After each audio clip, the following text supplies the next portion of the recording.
Welcome to another Talks at Google. Today we are very thrilled to talk about a topic of central importance to the 2012 election, in particular, that of America's continued presence on the world stage and the impact of things such as the looming debt crisis. Today we're thrilled to host Michael Moran. He's speaking to us today about his book, which is called The Reigniting, Debt, Democracy, and the Future of American Power. He chronicles how debt and political indecision coupled with emerging technologies is shifting the global political landscape. Now, Michael is the director and editor-in-chief of Renaissance Insights, and he's authored numerous opinion pieces and foreign policy analyses for the likes of Slate and MSNBC, and he's written for other foreign press sites throughout his career. We'll have a microphone for Q&A in the back, so please be sure to use that during the last part of our talk. And without further ado, please join me in welcoming Michael to Google. Thanks.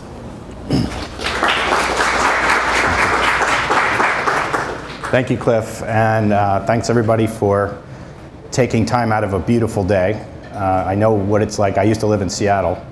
I worked for a company up there you may have heard of, on their campus at least, for MSNBC.com during the launch phase, which was just a fascinating experience for a guy who was essentially a journalist at that point. But I know what this weather does to crowds like this, so I don't feel embarrassed about all the empty chairs. So. I'm honored to be here. Google is a leading intellectual organization in the world, and I don't confine that to the tech sector. I've been pleased to get to know Jared Cohen a little bit. I was the head of digital editorial at the Council on Foreign Relations for a period a couple years back, and I got to know Jared through his work at CFR, and it's a great proselytizing evangelist for the changes that technology is bringing to the world, and particularly foreign policy. So I'm very happy to be here. I thought I'd start today by trying to focus a bit beyond the political season that we have here, because I think inevitably we're going to end up there.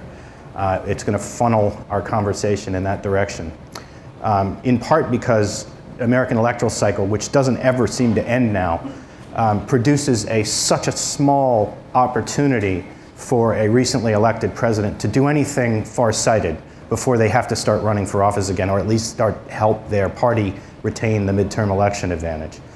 Obama, of course, was that small window was completely gone in his case. I think it's fair to say he was handed the largest pile of steaming dookie any president ever encountered, including Roosevelt, because after all, Roosevelt knew there was a depression when he ran for president.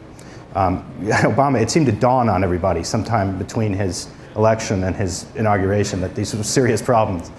I had the great pleasure of working for years with Nouriel Roubini, a guy who had not been surprised by this, and subsequently, having predicted what was going to happen in the mortgage market here first, and then the contagion that led to what's now being called the Great Recession. He was kind of the skunk at the picnic from roughly the middle of 2005 when he made this prediction until it actually came true. And now he's just widely resented and hated for being right. But having worked closely with Nouriel, I got to see what he does and how he gauges individual economies. I mean, his real talent is in macro assessment of large economic units, whether they're economies or sectors or markets. And he took the same approach for every economy, whether it was Borneo or the United States, essentially the balance sheet approach. If your balance sheet is out of whack, something is eventually going to go wrong. This was widely considered heresy right up until 2008 in some quarters, and even today in many quarters, that you would apply the same standards to a developing economy that you would to an advanced economy, what I now call the submerging economies. I think Nouriel was proven right, obviously, in a somewhat infamous way. And it started me thinking about the various tendons and synapses that connect this macroeconomic thought to geopolitics. I started worrying about this primarily because I think I was so absolutely privileged to be posted abroad as a U.S. foreign correspondent during what I think is the apex of U.S. influence. It was right after the wall came down. I was there when Germany reunited. I was in various communist countries as the communist governments fell in the 90s, and thought to myself, before I had children, my children will grow up in a better world. And that lasted until I watched the planes go into the Trade Center. We always managed to destroy these kind of moments of utopia somehow. But the US was in a position at that point, before 9/11, where literally a pack of Marlboro cigarettes and a passport and you could get to the presidential palace. People just wanted to see someone who had an audience in the United States, because the assessment was that even if the changes were wrenching, even if the changes were resented by the old elites and even resisted, somehow in our kind of big dumb dog way, we had, without killing millions of people with nuclear weapons, essentially won the Cold War. How we did it, we'll get different analyses of that. The right tends to think it was the Reagan arms buildup. It usually, doesn't mention that how Carter started it. The left tends to think that it was soft power, rock and roll, blue jeans. I think there's a lot of both of in there. But the fact is, we had a great deal of goodwill. There was a great swelling of admiration for what we had accomplished in a relatively bloodless fashion. Relatively. Obviously, there were a lot of exceptions to that. Our reaction to 9/11 began a process of unraveling of that esteem, that global esteem. I think most of the world understood why we went into Afghanistan. Iraq was a different story, and as it turned out, when our primary motivation was unveiled as false at worst and deceptive at best and deceptive at worst, I think that was a real problem for the rest of the world, which was compounded by the fact that we reelected the guy that did it. I mean, in the eyes of the rest of the world, and this is something I've spent my life trying to understand, that was this cardinal sin, not the war itself, was the reelection of the president who had misled the country and our closest allies into that war. And then to drive the global economy off a cliff was kind of the coup de grace, wasn't it? And you can't say that was a mistake. I mean, we Americans, left and right, from Ronald Reagan to Bill Clinton, signed up for the deregulatory bandwagon that ultimately went off that cliff. Astoundingly today, we still have not come to terms with how this happened. There's a surprisingly vigorous debate over whether government actually caused this. It's astounding to me. I mean, it's like blaming the Swedes and the Swiss for World War II because they didn't stop it. I mean, okay, you can blame the League of Nations for not walking in, but certainly they didn't cause it. They were just, absent at their post. This is the argument that seems to have purchase on a good minority of this country, maybe 40-45%, and it's scary. This goes hand in hand with an impression we get from looking at the town hall meetings, et cetera, the moments when the central government figures, from congressmen to presidents, have interaction with actual human beings instead of flax and press. And I remember one in particular. It was a Republican congressman in South Carolina who was assailed by one of his constituents because he wanted to reform Medicare. And the guy stood up and said, you may have seen this, some of you, "Keep your government hands off my Medicare," which just, that encapsulates the dysfunction right there. I mean, most Americans don't understand what our government is.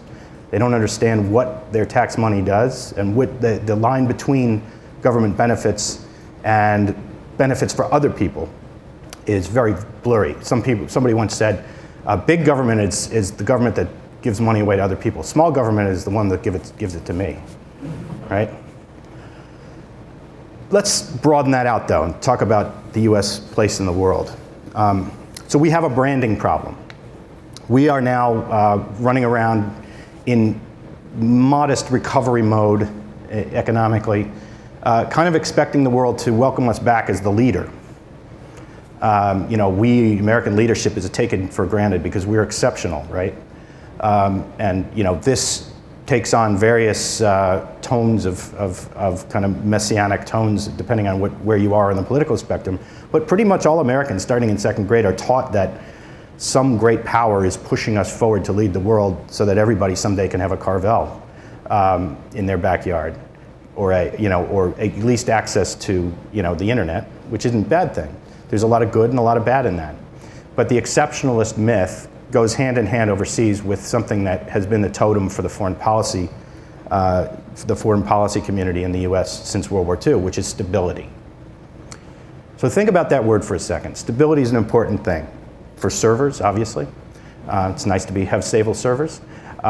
In your emotional life, I'm still seeking it. But stability in foreign policy, in economic terms, in the global economy, is the lever of a country that benefits from the status quo. Status quo powers love stability because things continue to get better for them, but it does freeze a lot of the rest of the world out of potential improvements in their lot.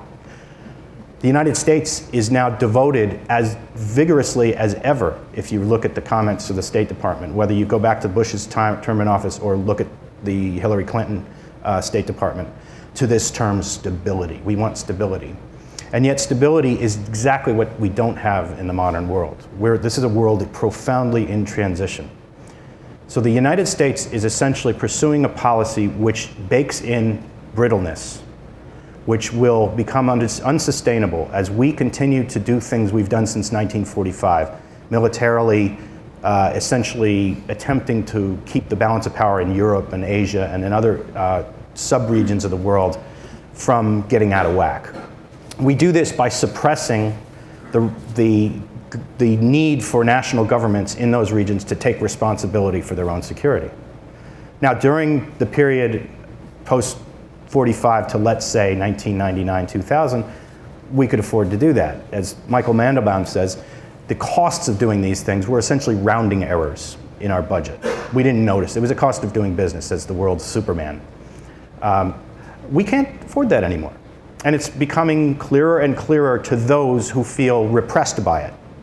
Minorities within our allies feel they should start taking more responsibility. Some in Japan, some in Taiwan, South Korea, certainly Israel is diverging from our vision for them pretty significantly.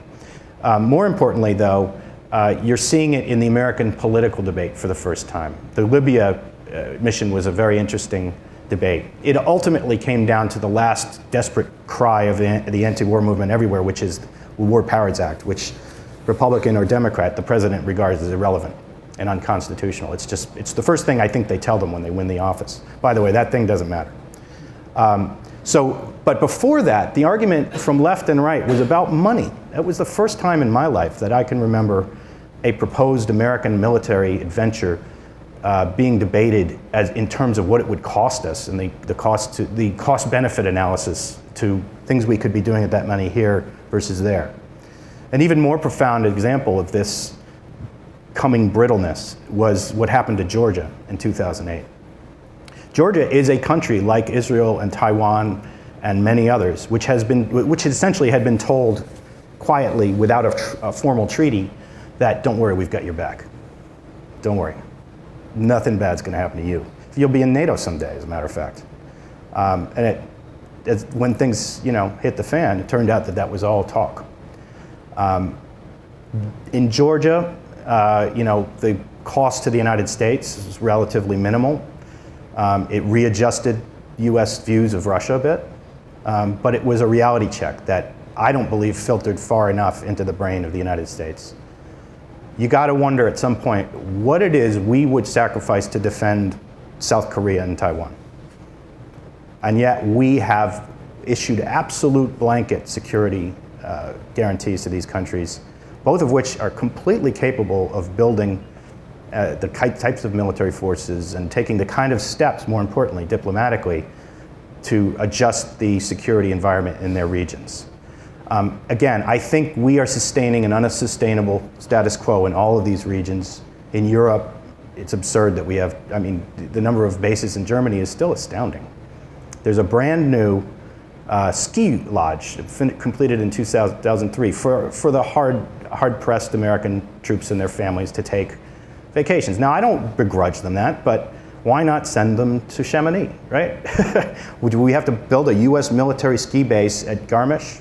Essentially what we did. It's in a beautiful facility. It's a wonderful facility, but it costs something like $67 million to build in a period, this is 15 years after the Berlin Wall came down, in Germany, which is a country that can certainly afford to deal with its own issues. So a lot of these issues, I think, have been, as Michael Mandelbaum said, rounding errors. They just weren't there. They were part of this netherworld of foreign policy that didn't really show up on the American radar screen until there was a war. Well, for the last decade, there have been 2 of them. And even that has had some trouble penetrating. We've done these wars rather small, really, in relative terms. There's been no draft. Many of us know someone who's been touched by these wars, but by and large, they have not been, front and center in the political debate since John Kerry was defeated, right? When was the last time we really had a debate about Iraq in this country? All right, now we're out. I guess it's forgotten. If you do, however, begin to think about the cumulative effect of these things, the effect that this has had on America's global reputation, on our soft power even, which remains very potent. Certainly, we're the most important force in the world in terms of our intellectual capital, our cultural capital. We're still the place that immigrants, by and large, seek to come to for an education and, in many cases, to start their lives as entrepreneurs and raise families. That's all great. But these things, too, can be squandered, and they can go away fairly quickly if we continue down a road that doesn't recognize that we should be essentially declaring some form of victory on the 20th century and welcoming the emerging powers into a world ecosystem that we created. We enabled the emergence of these powers in many ways, but we do not have the psychological capacity to get past the thin-skinned, defensive, declining empire syndrome that we seem to have fallen into. And I find this astounding, really. It's not necessary. We don't have to be in this position. Our problems, relative to those of the BRICS, relative to those of the rest of the G7, are solvable. They're political problems. They're not demographic problems. They're not problems of imperial overreach, which is essentially what the European Union is, or monetary constipation, you might call it. There's a bunch of ways you can describe that, but essentially they've got this corset they've created for themselves that they can't get out of. Our problems are, in essence, that we're about 2 or 3 backroom deals away from solving them, I think. And there, unfortunately, we come to politics.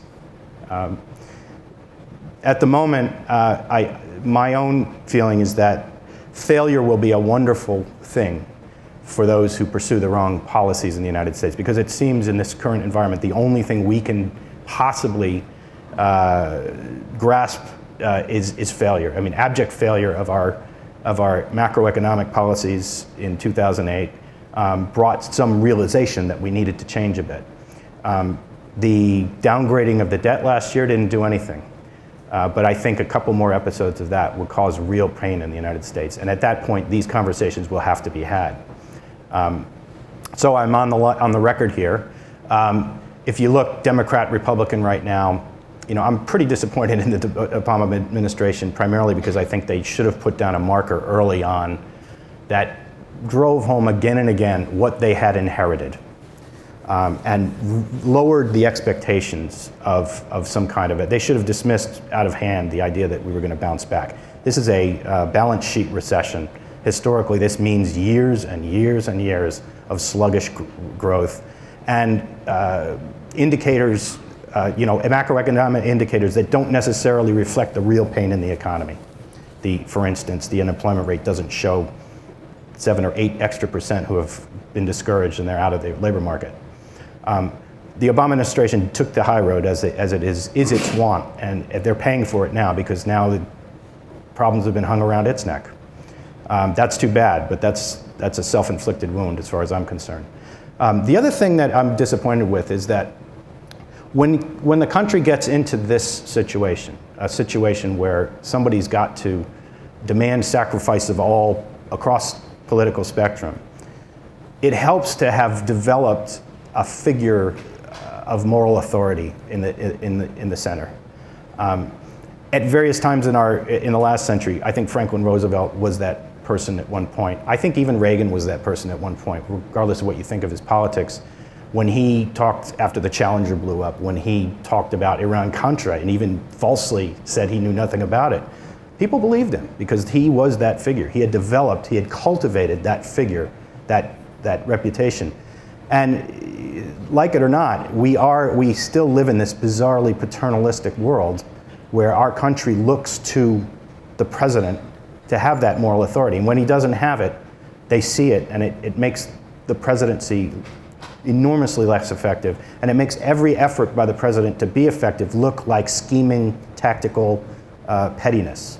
And I think because of the gridlock in Congress, you're seeing in the American political system hyperactivity in the executive and in the Supreme Court. And I don't think there's a particular evil intent in the Supreme Court. The Supreme Court has been landed with a number of issues which should be, decided in Congress.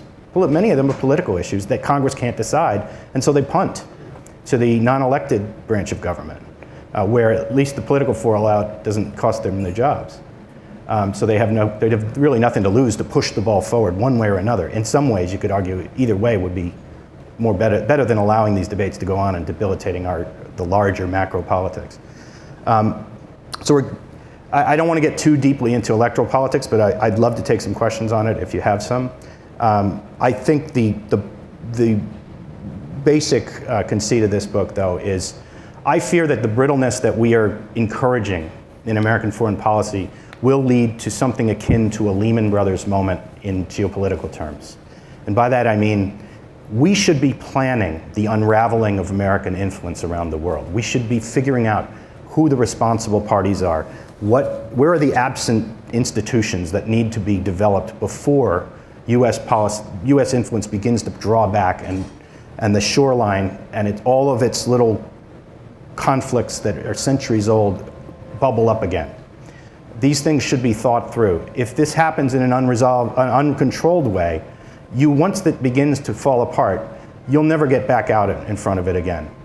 And I don't like the British Empire analogies, but there is one that I do like, which is, in the course of about a month in Asia in 1941, the country that by and large set the agenda in Asia for 350 years, the British, had lost two battle cruiser and a cruiser in the day after Pearl Harbor, which were the totem of their power in the region, and then lost Singapore, which was the capital of their power in the region, about a month later. That was it. They never recovered. British influence in Asia never recovered. And ultimately, what did it lead to? It led to a desperate defensive clinging on, a rearguard battle in Malaya, a selling out of Hong Kong years after it should have happened, when the British would have had some better bargaining position to defend the rights of the colony. In essence, they threw the colony to the wolves. I fear that the United States is doing its allies no favor by allowing Israel, for instance, to ignore the geopolitical changes around it as if nothing's happening, as it doesn't affect their security calculations. That's an absurdity. Similarly with Taiwan, which at least shows some signs of making these hedges. Taiwan is clearly opening up economically to the mainland. I fear that kind of relationship with both South Korea, Taiwan, to some extent with Japan, is not helping these countries deal with the century that's to come, where the American guarantee is not a blanket guarantee and will be, mathematically speaking, just a diminishing guarantee. That's it for now. I wanted to open it up to questions, and I hope you'll take a deeper look at the book.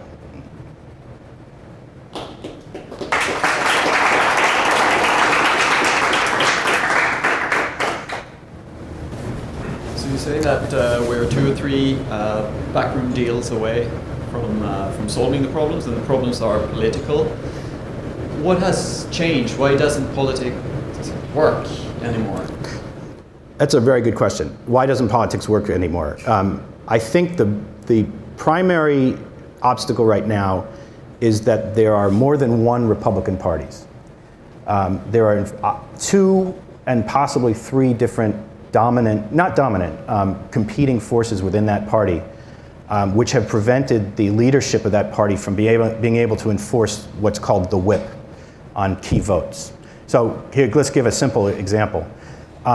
Last year, during the run-up to the absurd circus that we called the budget ceiling debates, President Obama actually conceded a historic point to the Republicans who had been saying since the New Deal that the promises we were making to our elderly would ultimately come back to haunt us in terms of being unsustainable economically.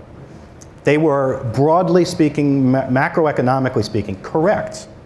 We have allowed those promises to grow beyond our means to fund them. Now, what did the Republicans do? Boehner, who was the chief negotiator, he's an old, golf-playing, country club, chamber of commerce guy. He saw that for what it was. He started down the road to having the grand bargain. They started talking like, it was funny to watch. I covered the Reagan Gorbachev talks in Reykjavik in Iceland in the late, I was very young, but it was nuclear talks, and Reagan and Gorbachev started talking about things like eliminating nuclear weapons. You could see the faces of the aides on both sides. Oh my God, they might do it. And they started to try to divide the two leaders, and they ultimately did prevent that deal from happening. And it's something, one of the more sentient things Reagan said before he kind of devolved into Alzheimer's was that he regretted deeply listening to his aides in that case, because he thought they could have cut nuclear weapons much more deeply. I had the same feeling when I saw that Obama-Boehner thing going on, particularly on the Republican side, though. It was clear the Tea Party aspect of the Republican side was not going to go for any deal that would ultimately allow President Obama to claim some kind of victory, or to point back at the moment in his campaign where he said he was post-partisan. It was not going to happen. They weren't going to get Clintoned. And that's essentially, I think, the fear that the younger, more fiery, nativist anti-tax forces on the Republican side feared. And it cost them a historic moment. I mean, I think actually the effect would have been that the Republicans would have had something to run on this year, had they been able to effect some kind of deal that, let's say, how do you do this in the back room? It's very difficult. You certainly, no one party can do this because it'll never be elected again. But you have to have a deal that essentially says, if you were born after 1965, your benefits will be this. If you're born after 1975, da-da-da-da. And then you means test it for the rich, because the rich are easy to kill. And basically, politically speaking. And basically you have the foundation of an economically viable program that continues into the future without cutting everybody out, and it doesn't hit a cliff at some point. But that conversation is not possible. And in some ways this echoes the Israeli-Palestinian dilemma right now. The conversation Israel needs to have with the Palestinians is very difficult right now too, because Hamas and Fatah are a lot like the Republican Party. They hate each other as much as they hate the Israelis. So it's a very difficult, foundation for a cogent negotiation. I think that's part of it. Deeper problems include I would call it the institutionalization of gerrymandering in this country, where districts that are always going to be skewed toward one side or another have become almost impermeable and uncontestable. Another good example, I think, is the midterm election. I mean, you have to look at the pattern of midterm elections here. People just don't show up at midterm elections, and they're a disaster. It's an automatic punt to some radical force that decides to mobilize during that cycle, and it skews our politics terribly. Frankly, I don't see the argument against doing away with them and just going to a concerted system, except that would have to win, 2/3 of the states and the Senate, et cetera. It'd be a very difficult thing. But in logical terms, the midterm election is a disaster. It causes the permanent campaign. You talked about the cost of the myth of American exceptionalism and how that's a real barrier to political discourse. And that's a problem that we have in our borders. How do we solve that problem? Since World War II, there have been a lot of studies about educational progress, mostly focusing on developing nations in Asia, Africa, and Latin America. And one of the things that over time has become very clear is that the most cost-effective way to raise what the economists would call the human capital of a nation is to target early childhood and early primary school learning. The test cases that are usually taken by macroeconomic experts to prove this point are the different ways that post-colonial Asian countries and post-colonial African countries dealt with this issue. Post-colonial Africa which had no universities, in some cases no professional class at all because of the depth of colonialism there, threw enormous amounts of money into creating universities and none, virtually none in relative terms, into primary education, and thus, had lost generations. You find yourself, I teach undergraduates, okay? You find it, if there's a 5-year-old who can't begin to, if you fail to teach a kid to begin to read at 5, and the kid still can't read at 10, that kid's lost forever. That kid's not going to catch up in high school, not in American public high school especially.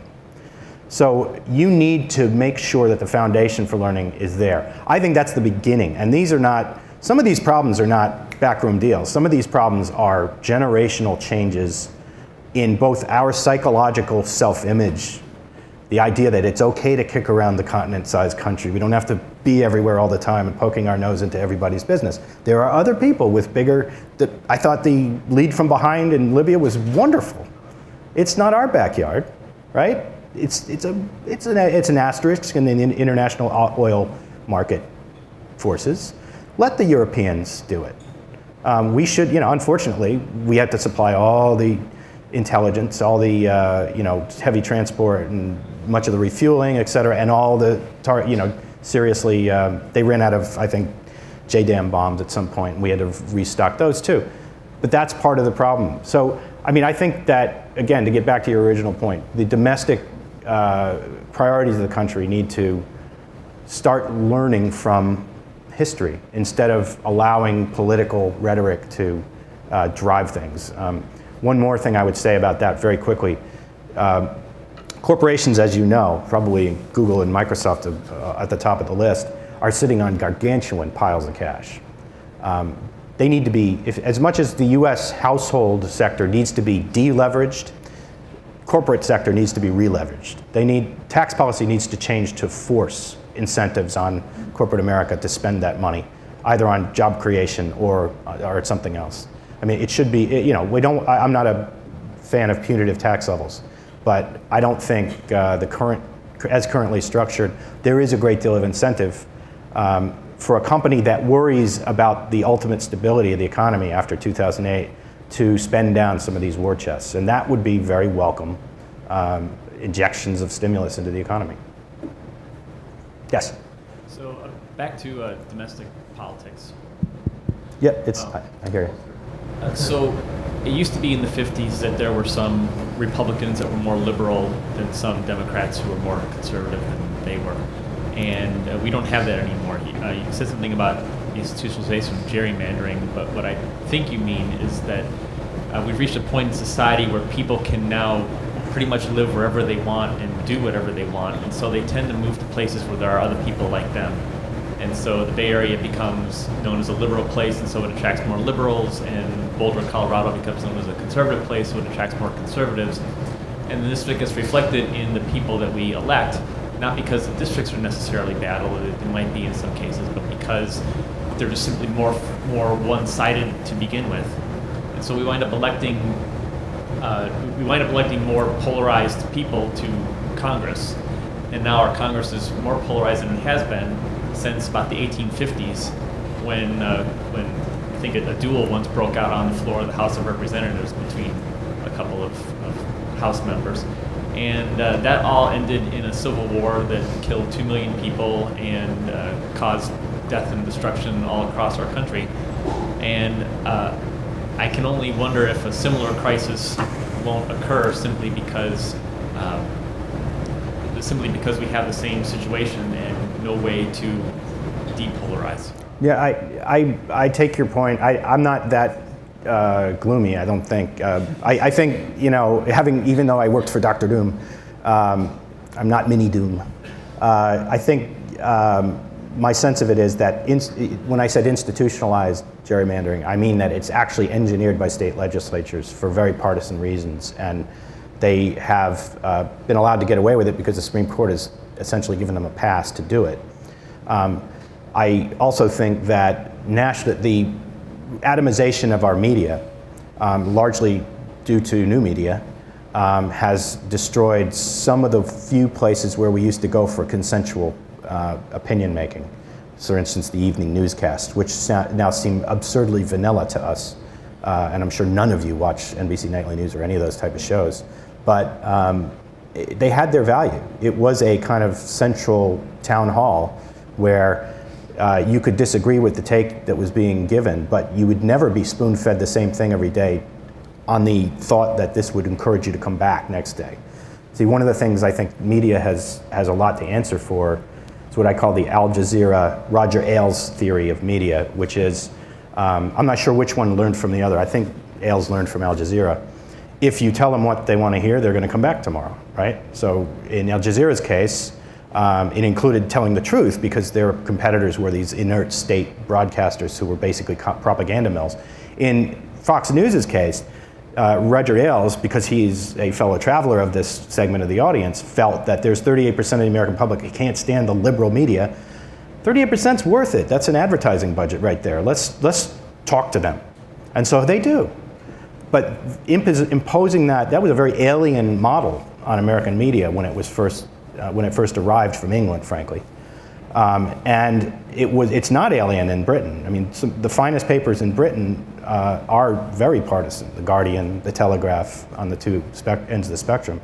They don't make any apologies for it. But I do believe that that's another part of what's happened, is that we have this echo chamber that we've created with all the benefits that I embrace with the internet and social media. It's also doing a damage to social cohesion, I think. You spoke about domestic policy and human capital and preschool education. My wife works she's a professor, and she's seen money just rain out of college institutions, and simultaneously a tremendous amount of money going towards the incarceration of people in the United States. And I'm wondering if you could speak about the human capital and debt in human capital terms in relationship to incarceration. Yeah, I mean, it gets very creepily, impersonal when we start saying human capital. But it is true that every human being that either dies an early death or is encouraged to or forced to work outside the mainstream economy in some kind of black market or criminal enterprise, or if they're felons and they lose the right to vote and the right to access. Usually that also goes hand in hand with access to decent jobs, because no one wants to hire a felon, right? These are enormously important factors in economic growth. You lose a unit of economic productivity in economic terms for the life of that person, and yet you still have to support that person in a public hospital. You still have to educate their children. I mean, it's a real loss to society. And again, I go back to early childhood. I mean, things that existed only 5 to 10 years ago, Head Start programs, free breakfasts in schools in poor areas for kids. These things have been eviscerated. They're just not there anymore. And to make the kind of priority, the priority decisions we've made are indefensible to me, given the data that exists on the difference. And again, I say Africa and Asia. Asia, I didn't finish that thought maybe. Asia put a lot of its money into primary and secondary schooling, and look what happened to Asia. Interestingly, and this, I'm talking the company line now, but I'm doing it because I drank that Kool-Aid. I believe this. Africa will grow faster than any continent in the world over the next 10 years, in part because this has reversed. This pattern has reversed. Africa has a tier of about 12 to 13 nations, including some of the largest ones like Nigeria and Kenya, that are growing at 7 to 8% a year. And a lot of improvement. There's tons of room for improvement too. But if you look at where Asia was in 1980 and you look at where Africa is today, there's some interesting parallels. And it's being noticed not just by NGOs and the World Bank and the IMF, but by China and Brazil and India's sovereign wealth funds, and by big American and British and European capitalists who are pouring money into projects they never would have looked at before. So it's a very interesting story. Yes? We're going to keep you ping-ponging between domestic and international things, I guess. But it's my fault, actually. So yeah, it's on the international front. I walked in a little bit late, so I don't know if you talked about this already. But you talked about how we're overreached, and it would be good if we were thinking about how to unwind things in a controlled manner. Why do you think we don't do that? Like, is that inertia? Is that vested interests that want to keep things the way they are? No, this is the psychological part of the story. We are exceptional, remember. So being exceptionally in denial is part of that. Right. So if we're too proud to retract, how do we fix that? You know, again, I hate to say this, but failure is a wonderful teacher. And we didn't learn from Georgia because it's not relevant enough. We didn't learn from Iraq because everybody just dumps on George W. Bush now. It's all him, you know. Nobody, and interestingly, something like 60% of the country was in favor of that war. If you ask somebody today, a room full of Americans, you think 60% of the hands are going to go up? There's nothing worse than being duped. People hate that. We just haven't had our comeuppance, frankly, and I hope we never do, but we will, ultimately, if we continue to sleepwalk in the direction of, you know, we're still the hegemon, we're still setting the agendas, we're able to force results that are beneficial to us and not beneficial to others. These things are going to come unwound. So, just from my understanding of history, where this has happened in the past, it hasn't really been good for those countries. Like, no country has ever failed on a massive scale and bounced back in any reasonable timeline or reasonable way that I can think of. Yeah, I mean, well, you know, the Russians claim that they're doing it. After 20 or 30 very, very painful years. Yeah, and that's the thing. The pain is there, and China took centuries. I had a.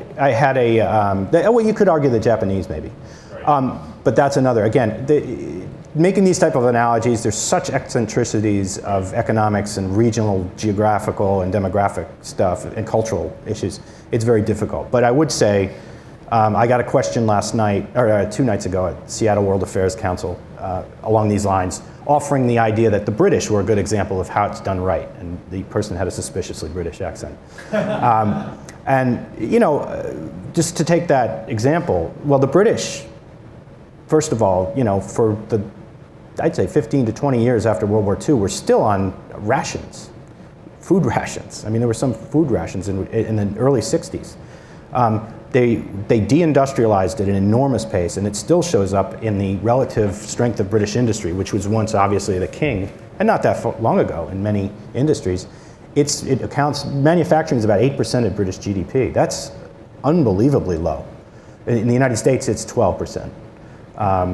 And, you know, 12%, and again, these are relative terms, 12% in the United States is about 5 Great Britons, you know, so it's a huge sector compared to what's happened to Britain.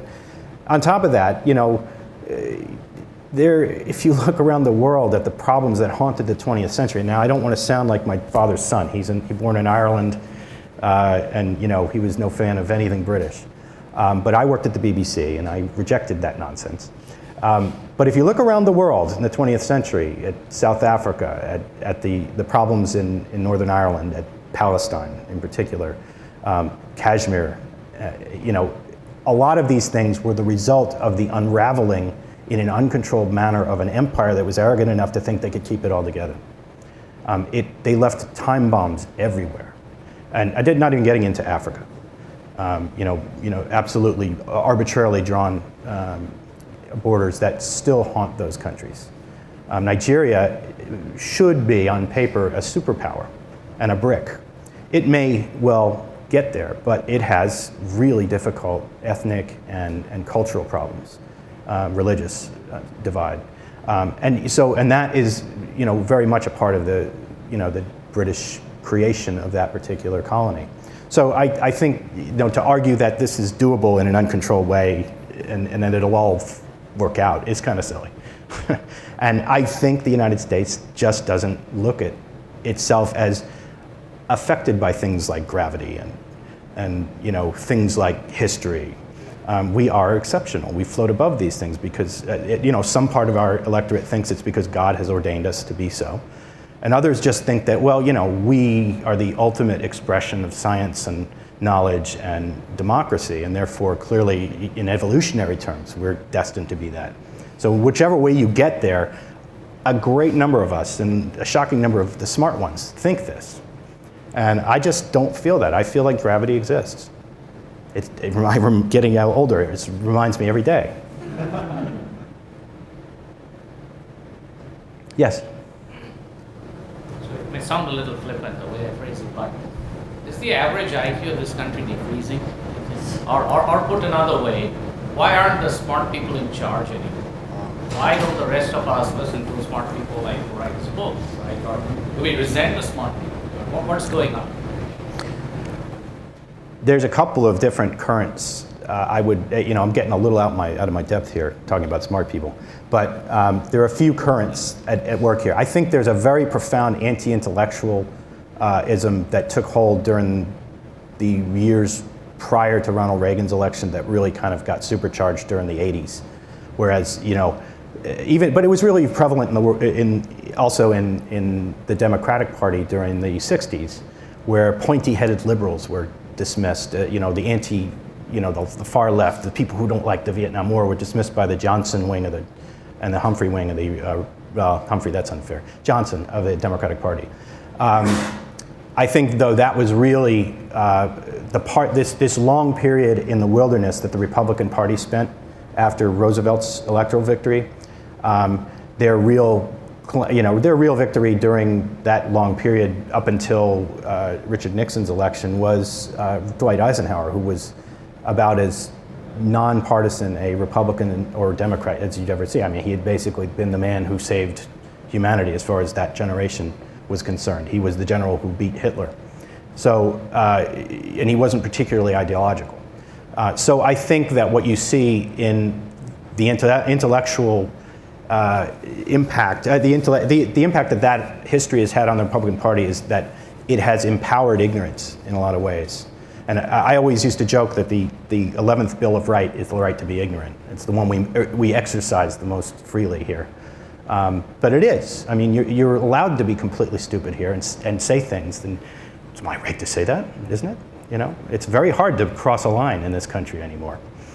The other side, I think, though, is you get into the very scary territory of the bell curve, where some ideological figures will argue that actually it's immigration that is deteriorating our intellectual base, or it's an attack on what used to be thought of as the cultural norms in the United States, which is the kind of culture war take on it, and or the increasing self-perpetuation of the elite, left or right in the United States, to the detriment of the middle class and below. That I actually do believe is true.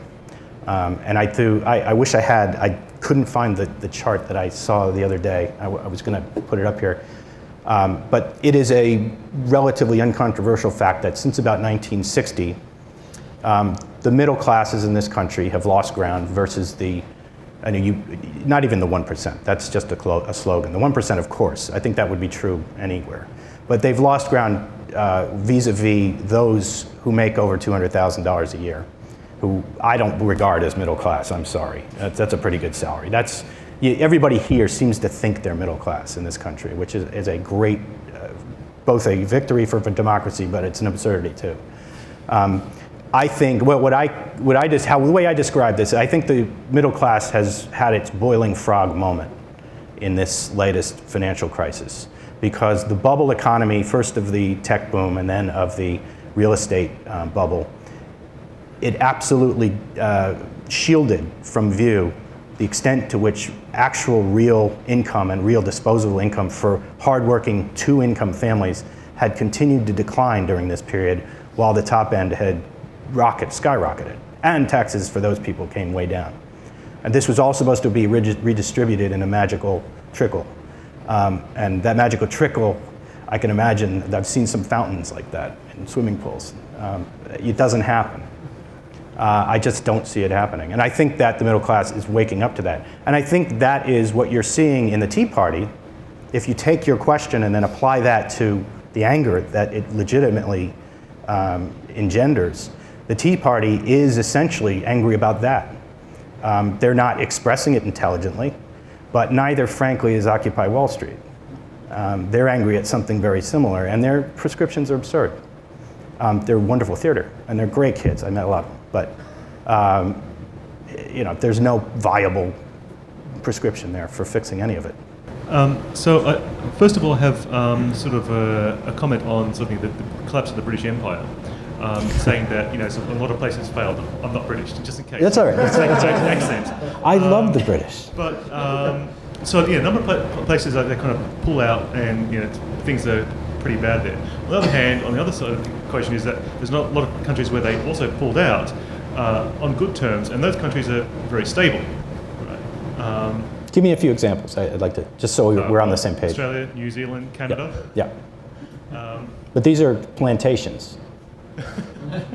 I mean, in the classical sense of the word, the way that Northern Ireland was a Protestant plantation. And we are, to some extent, a plantation. The native population was either denuded or not there. So. The natives are kind of wiped out. So, it was like transplanting the whole culture sort of, en masse. Just kind of pointing out that it's sort of, it's kind of gone both ways, and it depended on sort of, what yeah, I agree with that. The situation they're left with. To me, it seems that the difference is not just the local cultures, but also the intent when they left. Right, so some places they left sort of like, well, we're out of here, we've got nothing more, we can strip mine from the countries. In other places as well, we want to leave people who will like us in the future, people like us. That's just kind of comment. The question I had was, with Africa, you're saying you think that it's going to grow there. Are they improving their primary and secondary education? In Africa? Yeah. Yes, they are actually. Okay, so they're finally making that switch. Yes, and this is a bit of a counterintuitive opinion on my part, but I think one of the reasons that has happened is because, the research is beginning to dawn on even the most doctrinaire social engineers at the World Bank and IMF, that there are certain things that work some places that don't work others. The other thing, though, and a more profound thing, I think, is the existence now of alternative ways for these countries to fund projects. They don't have to go to the IMF and the World Bank or expect aid from Europe, the EU, and the United States to cover things. There are sovereign wealth funds, and that has been an enormous change, not always for the good. And the backlash it's going to be a process of learning.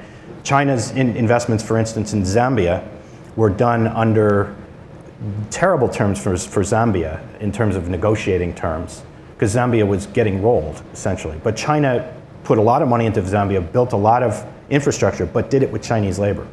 And ultimately, the Zambians elected an anti-Chinese president recently who has abrogated some of the terms of those agreements, and so China is feeling the pain of having overplayed its hand.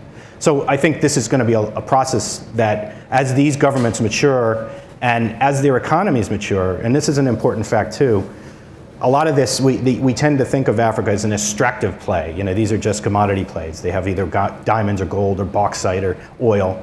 But an interesting fact is that the Nigerian economy today is only 18% of GDP is the oil industry. And that's a big change from the 1960s. They have a very fast-growing consumer and manufacturing sectors. They've got a very surprisingly cogent and reforming banking sector, even though all of us have gotten Mrs. Sani Abacha's email. That's a branding problem that will be with Nigeria for a long time, just as the genocide in Rwanda will haunt them for years, not only in the kind of moral sense, but in terms of its ability to go into the world and be branded something other than the site of a genocide. This is something I thought I'd bring up here, actually. I was talking to a Rwandan diplomat in Washington a few weeks ago, and he said, Michael, how do I get somebody to write about Rwanda when it's not about the genocide?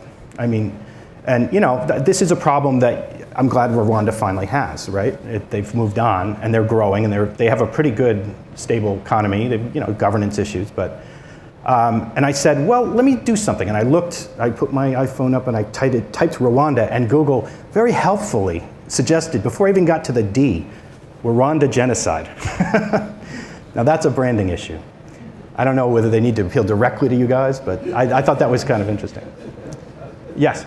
If we continue to think gravity doesn't apply to us and we're arrogant and sort of missing opportunities to right the ship, if you will, if after the Great Recession the backroom deal falls apart and we reject things like Simpson bowls that are bipartisan, your book's called The Reckoning. Are we going to boil like the frog, or is there a scenario in which you see that could happen to us that there's change for the good, and we get out of this somehow. We get off the decline. Well, there are, when you talk about the future, you often find in the future that you were wrong. And I hope not to be that person. But, so let's take the most conservative possible view of the United States. Let's say the United States miraculously grows at Mitt Romney's 4% a year over the next 3 decades. That would be, we'd be astoundingly exceptional. And let's say that China either implodes of its own internal contradictions, which is not a completely impossible scenario, or the demands of labor, environmental distress, and transportation costs ultimately diminish the value of putting plants there to the extent that China just becomes another big manufacturing power and is not overwhelmingly advantaged. And essentially their current currency begins to float and things, all of those things can help balance the world a bit. I don't think manufacturing in the United States is dead. I think some of the factors I just cited will help keep the type of manufacturing that we're good at, aerospace, high-end environmental technology, technology writ large. That type of manufacturing is going to be thriving here, I think, because of all the factors I just said. The reckoning, essentially, though, is the moment when, if we have not come to terms with the structural unsustainable deficit spending that we have now, and it's really not the deficit, it's the national debt, before the rest of the world creates a vehicle for their sovereign wealth funds to invest in to rival the Treasury bill, because that's what's keeping us alive right now. The T-bill is a magical thing. Because we have 2 oceans on either side of us, and because we have a relatively good, we had a perfect record until last year, a relatively good record of honoring our debts. This is the place to park enormous amounts of money when you don't know quite what to do with them, because if you bring them home, you'll cause unbelievable inflation. So that's how we are able to borrow enormous sums of money for our deficits. After last year, and we were downgraded quite rightfully, the markets didn't react because they knew there was no alternative for these countries. But you got to know that in Kuala Lumpur and Beijing and even Berlin and London, there are people figuring out what that alternative is. It's not clearly the euro. But there's a thing called the, I'm spacing it now. There are other vehicles that could potentially, without actually raising another country's currency to that level, there are other vehicles that could serve as global reserve currencies. And I think you're going to see, as these countries emerge, a great appetite, because of the way we've conducted our monetary and fiscal policies here, a great appetite for doing that. And that's when the reckoning happens. What does that mean? If that happens, and if T-bills suddenly cannot retain their advantage, the cost of our borrowing begins to rise. Currently, we spend about as much on our interest as we spend to fund the US Navy every year. That's the size of the interest payment now. If it were to go 2 or 3 points up, you're getting into good credit card rate levels at that point.